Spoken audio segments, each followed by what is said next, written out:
Hi everyone and welcome back. Boy, has it been some time since we've been together and cooking. We have been so busy since we last had a video. Mother's Day happened, Father's Day happened, my husband's birthday happened, the kids had a bunch of school activities, and on top of that we went on vacation.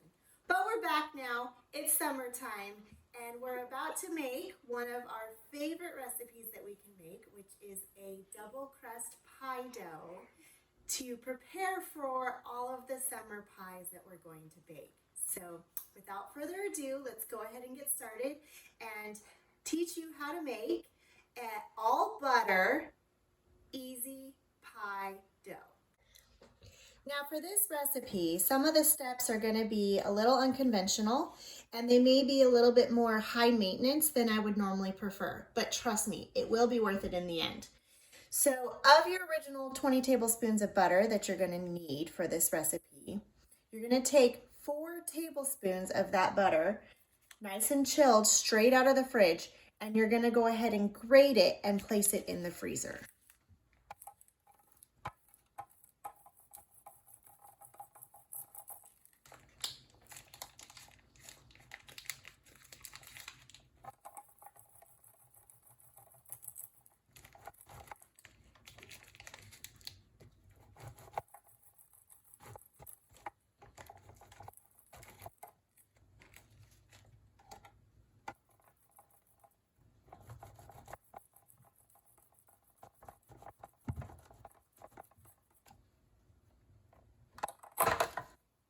And into the freezer, this goes. Once we put those 4 tablespoons of grated butter into the freezer, we're going to take the remaining 16 tablespoons and we're going to cut them into 1/2 to 1/4 inch chunks.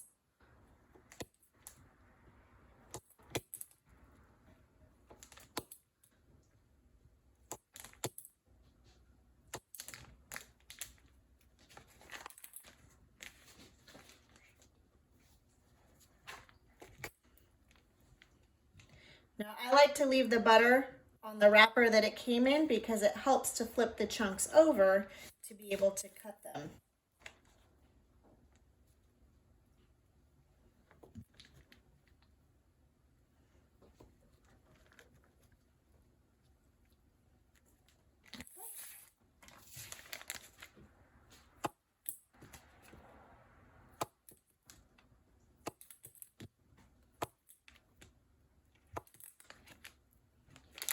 It doesn't have to be perfect.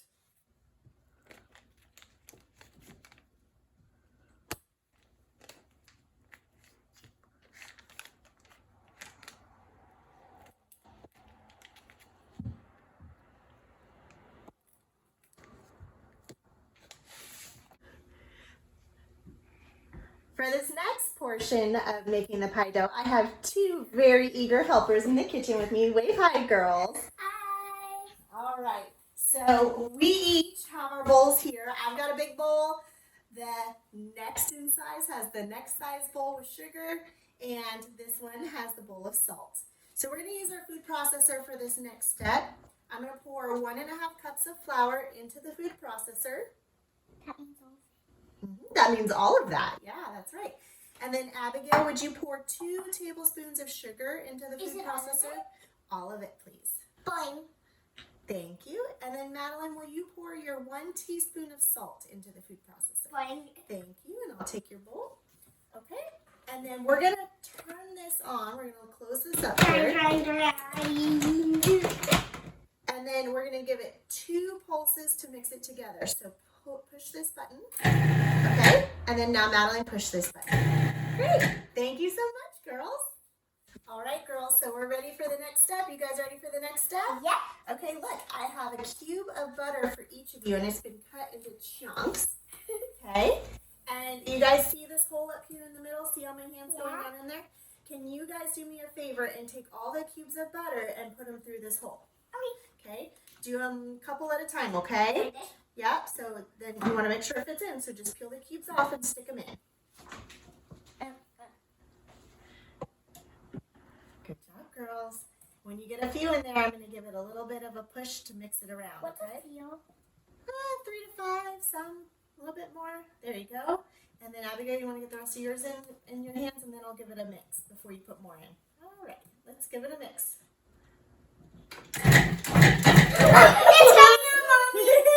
That happens sometimes with flour, but it's okay. Nothing like a mess in the kitchen. Can we put some more butter in, please? Sure. Let's get some more butter in there. Yeah.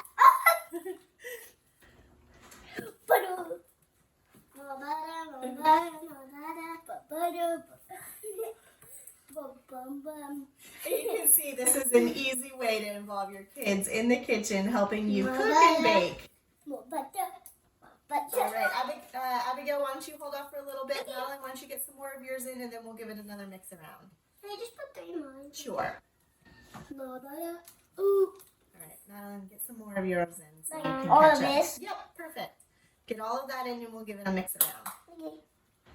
Should I have the same amount of butter? Pretty close. No, you could just throw all that in. Oh, I'm doing. Okay. All right, well, let's give it a mix around. Mix around. Don't get it on me. All right, let's get the rest of your butter in. All of it? All of it.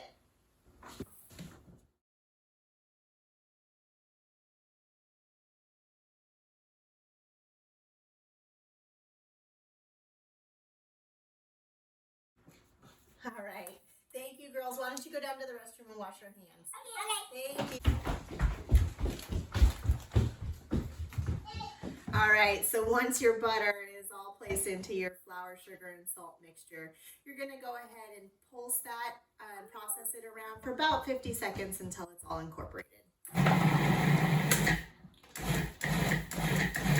You can see it will start to become a thicker consistency. It'll look a lot like stuck together cottage cheese. When your dough mixture looks like this, you are now ready to add the remaining 1 cup of flour.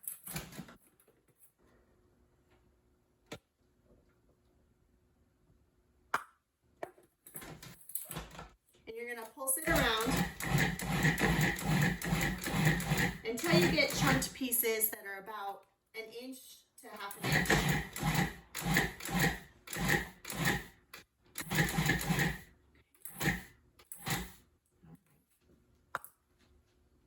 At this point, you are ready to take this mixture out and you're going to transfer it to a medium-sized bowl. Once you've got your dough mixture transferred to a medium-sized bowl, you can now take your 4 tablespoons of butter out of the freezer, and we're going to put them in with that mixture.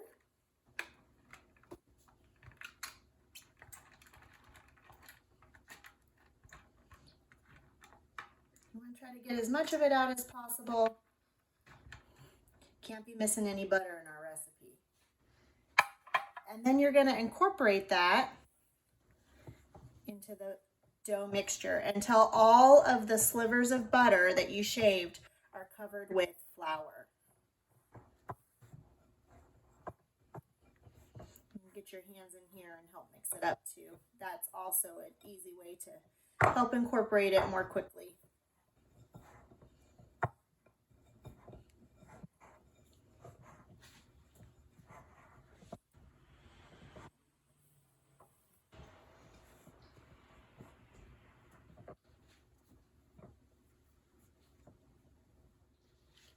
Our next step is to add a 1/4 cup of chilled water.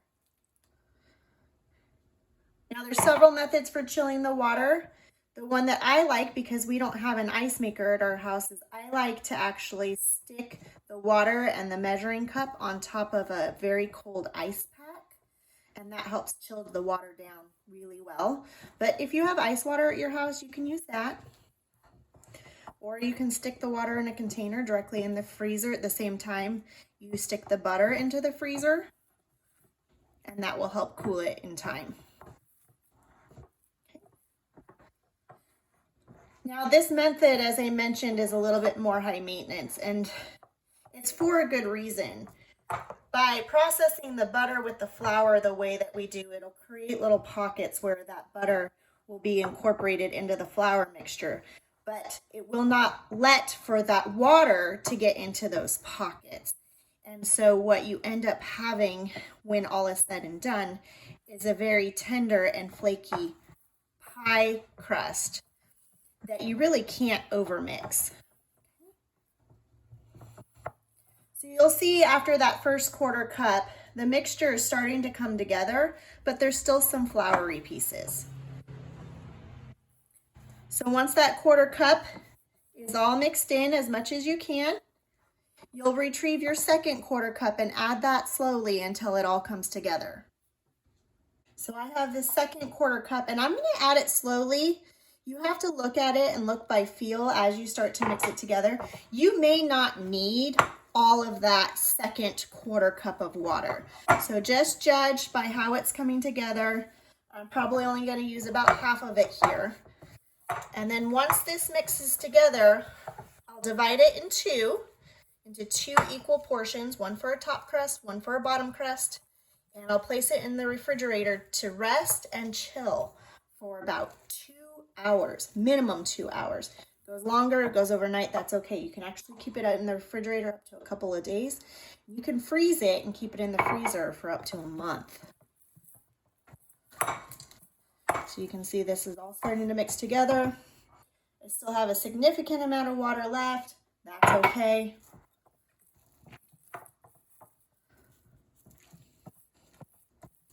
All right, looks like we're ready to divide and package for the fridge.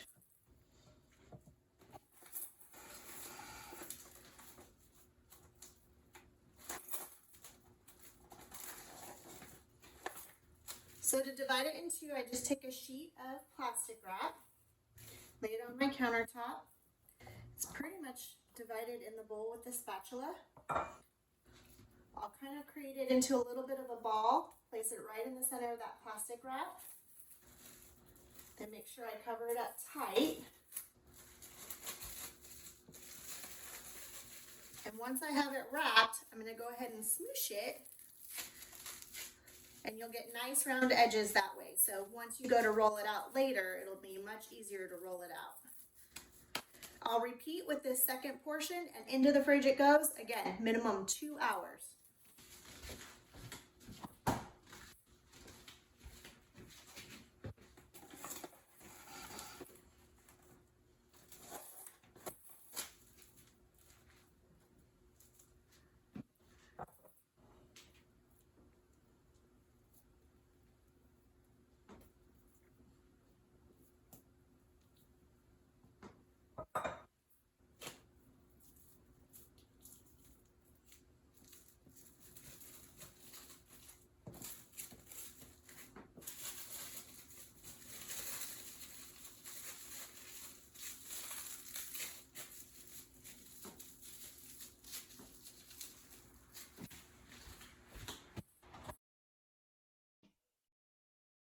Okay, so my minimum 2 hours has passed in the fridge with each of my pieces of dough that I had let rest in there.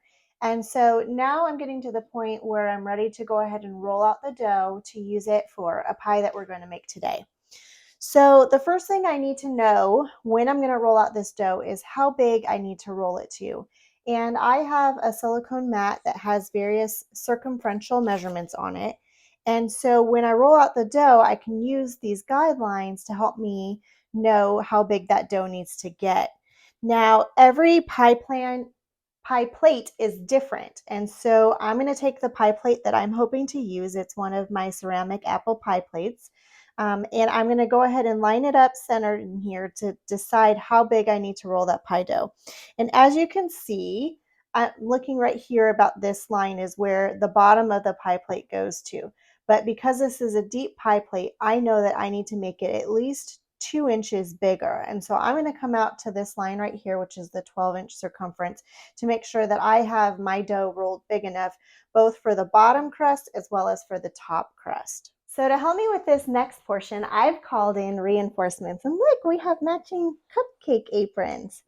So this next portion that we're going to need to do is we need to make sure that we start with a well-floured surface. Do you see where the flour is? Is it right over there? Can you go ahead and scoop some of the flour and pour it onto here?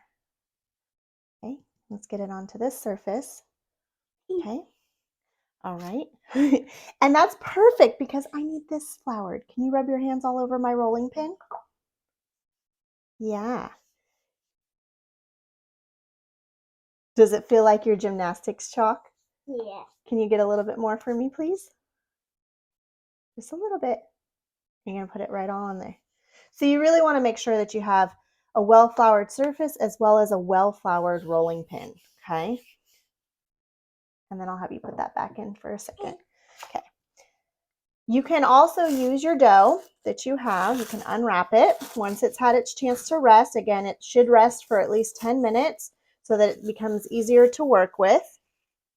You can use your dough to help spread that flour around the surface because you want that flour to be available for the dough so that the dough doesn't stick as you're rolling it out.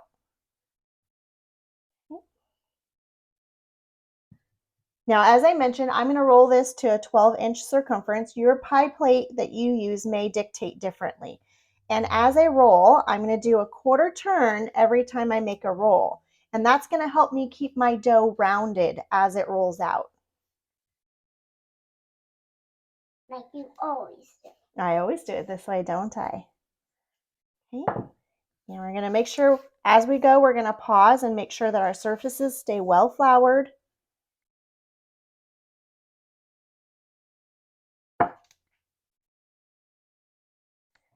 We're just going to keep going until we hit that 12 inches. Which one is 12? Did you see where the 12 is? Do you see where it's there? You're going to keep track of it for me, right? Make sure we're there, okay? So you tell me when I make that far, okay? The 2 and the 1 and 2. Correct.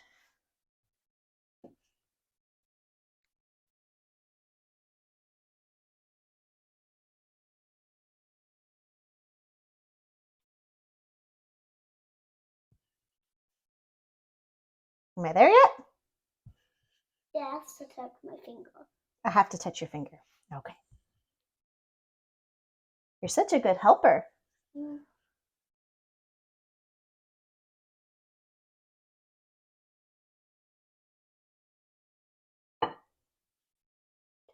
And check the flour level. It's close to 12. Close to the 12 line. That is so big. I think I want it fit in there. Kind of tailing. You're past 12. I'm past 12. All right, let's give this a little bit of an even out here. And do you need some more of sugar? You mean flour? Yeah. No, I think we're good for this part, but we will when we need to roll out the top crust. Okay, so the next part is we've got this really big dough here, don't we? Is this really, really big? Yeah, really big. And it's probably going to be hard for us to pick the whole thing up just to put it right here on the pie plate. So one of the easiest ways to transfer it, you want to help me? Okay, so we're going to pick this edge up. Can you pick this edge up? Roll it up over your rolling pin. If it's floured enough, it will not stick to itself as you keep rolling it, but it makes it easy for you to hold it. And then you can then hold it, put your pie plate under, and basically unroll it right into your pie plate. Just like that. Is that cool? And we didn't have to worry about it. And then you can just loosely lift up the edges so that it can sink down into your pie dish. Now this is a deep dish pie pan, so I'm going to gently pat it into the edges of the pie plate so that it will be supportive for the filling that we're going to put in here. What is it going to be? Do you want to make an apple pie today? Would you like to make an apple pie? But do we have fresh apples that are ready in our orchard yet? No. Do you remember what we did with our apples last year that we had? Made apple pie. We made apple pie filling. So today we're going to use some of that apple pie filling that we pre-made and we're going to pour it in here. Do you think you can help me with that? Awesome. Well, she just brought us to our next step. So we got to get our filling in here so that we can keep making the rest of our pie. Okay. So you're ready to help me put the apple pie filling in? Yeah. Okay. So now when I make apple pie filling from our apples and I can it, I typically use a half-gallon jar. The half-gallon jar is perfect size to fill a deep dish pie filling. You want to smell it? Smells good, huh? But if you don't have half-gallon jars, you can use anywhere from 2 quart jars to 2.5 quart jars. That will easily suffice. And so we're just gonna kind of pour it in. You may have to help it along. Do you want a spoon? Yeah. Yeah, why don't you go get me a spoon and we can I do it? Yeah, and you can scoop it up. Okay. So grab a spoon, scoop it on out, and get in there.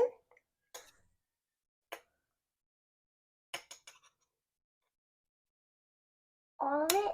Yep, the whole thing's gonna go in. Do you need me to loosen it up for you? No, I got it.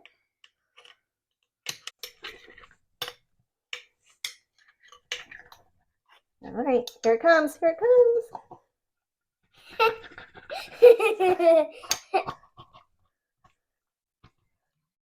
It looks like All it's right. popping up. All right, look at, we have apple pie filling. Oh, that's a lot. It's a lot, huh? Okay, so we're just gonna kind of arrange them in here so they all go down into this cavity. Cavity? That's another word for the bowl of the pie dish. And then do we need to top it? Yeah. Yep, so we need to put our top filling. So we're going to do the same thing that we did with the bottom crust with the top crust, and then we'll put the top crust on to get it ready for the oven. Okay, so I've laid the second crust over the top. If you have a lot of hangover, you can cut off the hangover so that it's even all the way around. I had such a great helper with my initial rollout measurements that everything seems to be pretty well even. So what we're going to do at this point is we're going to take the top layer, we're going to tuck it underneath the bottom layer and rest it on the rim of the pie plate. We're going to go all the way around.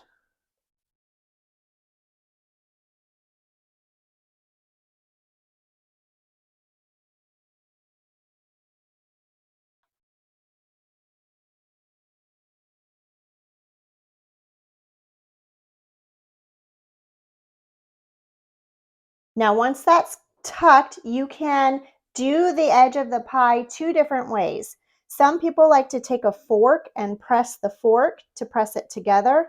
I like to do little waves, and so the little waves are simply made by creating a dimple between your 2 fingers and your thumb. So you're going to put your 2 fingers down, you're going to use your thumb to grab the under lip, and you're going to press it in, and it's going to make a little bit of a wave on the side. And you'll do that all the way around.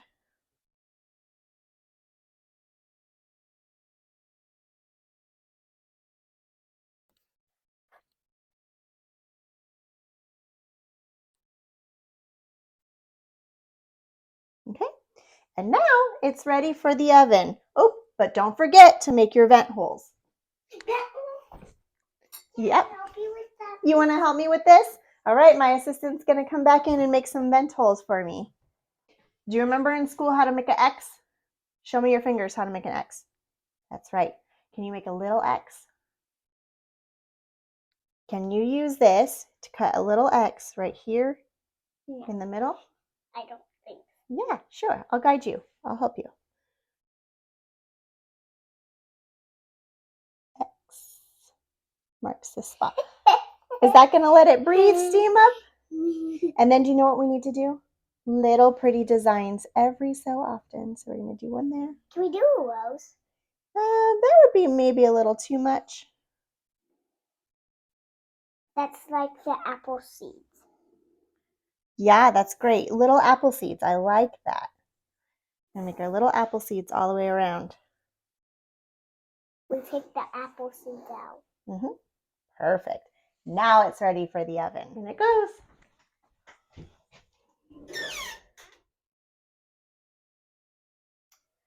Okay, so it's late at night. The kids are in bed. The hubs is in the shower. And the pie is ready. So I'm going to go ahead and take a nice bite here.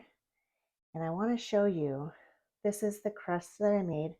I hope you can see how flaky that is and how just buttery and yummy this is going to be. I'm going to also show you crispy and flaky at the part of the edge, which is one of my favorite parts. So Whether you're making a pie for a summer party or you're making it just to enjoy for your family, I hope you choose to make this crust recipe because you really can't go wrong with it.